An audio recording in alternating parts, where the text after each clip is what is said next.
তো গ্রাম বলেন শহর বলেন প্রত্যেকটা এলাকার মধ্যে কিছু গ্রেট মাদারবোর্ড মার্কার লোক আছে। এগুলোর কাম হলো শুধু সমালোচনা করা, মানুষ নিয়ে ক্রিটিসিজম করা। এগুলা চার দোকানটাতে বসবে, দু তিনটের মুড়ি লেবো, চা একটা লেবো, খাইব, টিভি চেবে, বাংলা ছবি, সিনেমা আইন। এরপর দি কার বউ কার লগে যার গই, কার মায়া কার লগে যার গই, কার হোলা কার লগে যার গই, এগুলো নিয়ে আসে এদের সমালোচনা।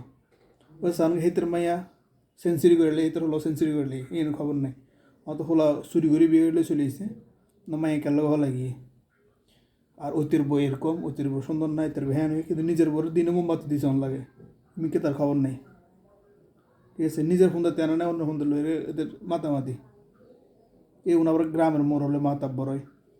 এখন প্রত্যেকটা একটা গ্রেট মাদার বোর্ড বাঞ্চত এরকম প্রত্যেক এলাকার মধ্যে আছে, গ্রাম বলেন শহর বলেন সব জায়গায়। এই বাঞ্চতগুলোকে আমরা শুধু সমালোচনা করেন।